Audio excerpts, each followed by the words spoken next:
Hello there, thank you so much for stopping by. Today I will be sharing a card that I created using the stamp set from Sticker Kitten. Okay, so I have a white A2 size cardstock here, and what I'm doing is I'm lining up some of the images down on the bottom of the cardstock. What I'm planning to do with this card is use the masking technique. So here I'm trying to line it up, leaving a little bit of space in between each image. I'm using an alcohol-friendly ink here, and this is Memento Black. And I'm using this because I do plan on coloring the images with Copic markers. One thing that I do really like about a stamping platform is that you get to re-ink the images again after the first attempt didn't go so well. Using some masking paper, I stamped the images again, and I'm fussy cutting around each of the images. With each of the masking paper, you want to go ahead and line it up with the stamp images on the white cardstock.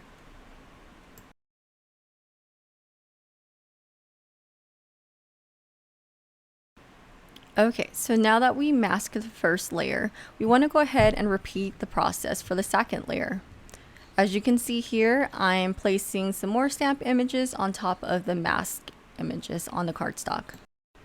I needed to create more masked dinosaurs, so I went ahead and stamped on some more images on the Gina K masking paper.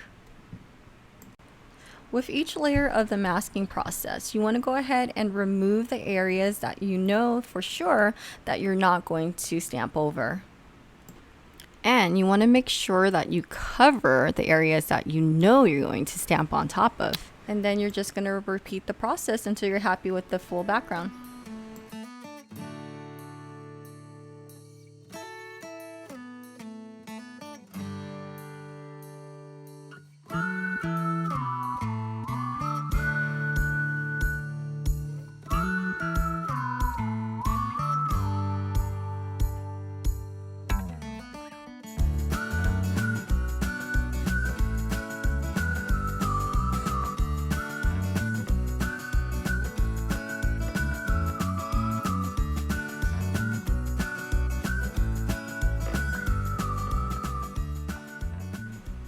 Using one of my clear inks, I went ahead and inked up my sentiment.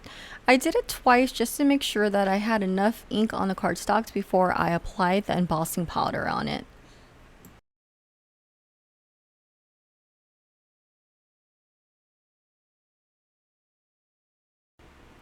I am using a super fine detail embossing powder here.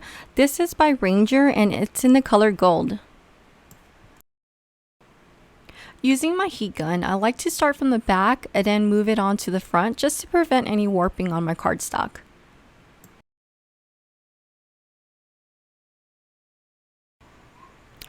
And this is my favorite part. I love to color. So I'm using some Copic markers to color in the images here.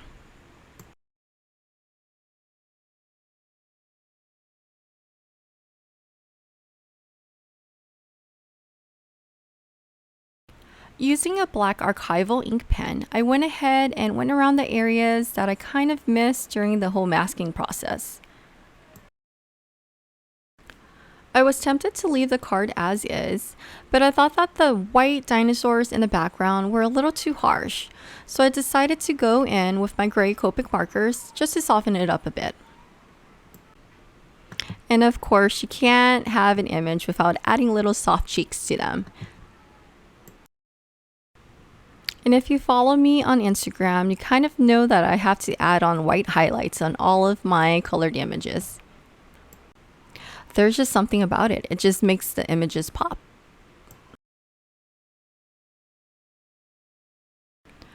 I wanted to trim down my card front a little bit, so I used a rectangle die from Hero Arts.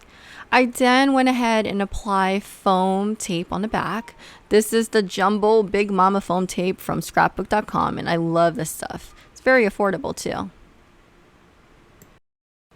Adding dimension onto cards is just something I love to do. With a little bit of foam tape, it just adds on that little bit of interest that gives your card a little bit more. I then went ahead and applied it onto black cardstock. The size of the cardstock that I have here is 4 inches by 5 1/4.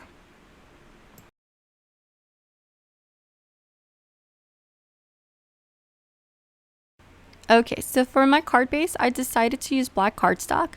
This is cut down to 11 inches by 4 1/4 inches. And I scored it down at 5 1/2 inches.